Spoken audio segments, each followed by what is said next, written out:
Hi, it's Brent again, and welcome back for day 2 of our VIP Club special event on mastering attention. And so today we're going to explore the world of attention a little bit and show you there's actually multiple different modes and styles by which you can pay attention. Most of us aren't aware of this because we're just locked into one. It's the only one we learned at a young age. It's the one that's got instilled in us by our parents, by our school teachers, by the media, by society. And unfortunately, being stuck in one attention mode all the time is kind of like trying to build a house with just a screwdriver. It's going to be really frustrating, and you're not going to make a very good house at the end of it. And you'll probably cause a lot of damage and hurt to yourself along the way. It's exactly what we're all trying to do with our minds. We just don't know it. And so let's explore the kinds of attention. Of course, there's perhaps an infinite variety of ways we can pay attention. And for those that are curious to learn more, one of my primary sources here was the work of Dr. Les Fehmi, who wrote a book called Open Focus Brain. But of course, I've learned from many others, including Brian Steibel and Carl Wolf and many other wonderful coaches and teachers. But if you're curious to learn more, Dr. Fehmi's work was probably the primary influence where I learned this.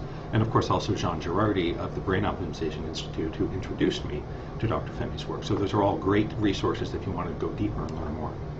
And so basically, there's 4 primary kinds of attention. We can have narrow attention, we can have objective attention, we can have diffuse attention or immerse attention. And really, they're like 2 different axes. And so we can use more than one style of attention at once. And that's what we're going to get into later when we talk about open focus, which is a mixture of all of them. But basically, most of us are stuck in a narrow and objective focus, a narrow and objective style of paying attention. What does that mean? Well, when we think of paying attention, we think of focusing exclusively on one thing. And so, for example, if you're taking a test in school, you focus on the test and the problems, right? You're not thinking about other things. You try to force yourself to concentrate. If you're watching a lecture, you force yourself to pay attention to the lecture and listen to what they're saying. And so narrow focus is to focus on one thing and exclude everything else. It's a useful style of attention, just not all the time.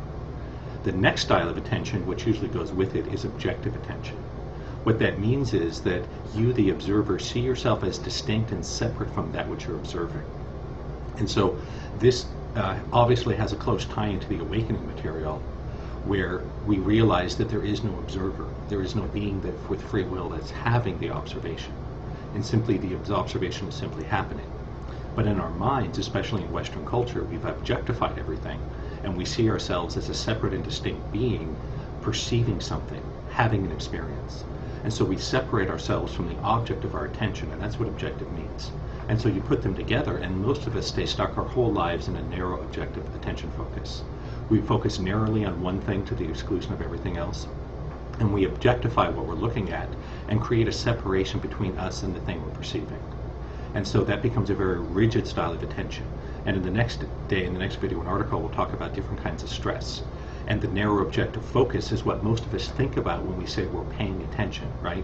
When you're in school or your parents tell you to pay attention, what they really meant was apply a narrow objective attention style in this moment.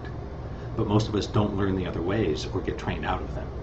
And so the other ways of paying attention are the diffuse attention, which is the opposite of narrow. And in diffuse attention, you're looking and perceiving everything all at once. And so if you're walking through nature and you're seeing everything out of the corner of your eye, you're hearing everything that happens, you're smelling the air, and you're hearing sounds and having taste and feelings all at once. When you are aware of many different things at once, that is the diffuse attention. That is a relaxed state. And what often goes with that is the 4th style of attention, which is immersive attention. In immersive attention, you do not make a distinction between you, the observer, and that's what you are observing. And if you've studied spirituality, in particular non-duality, you know that the ultimate goal of spiritual progress is enlightenment, where you become one with everything. And so, if that is a goal for you, if you really wish to feel the connection and the oneness, you need to develop your ability to engage in immersive attention. Because as long as you stay in objective attention, you're staying separate from everything, reinforcing the false I, and living from the ego. And so these different styles of attention can all be mixed and matched, and you can actually learn to use all of them. And during the course of this event, we're going to talk about each of these states and how to apply them, and show you some really valuable tips and tricks to very quickly get your brain to utilize and get flexible in how it uses its attention. And it will absolutely change your life. So I hope you found this interesting, valuable, and hopefully transformative, and we'll be back soon with day 3. I'll see you then.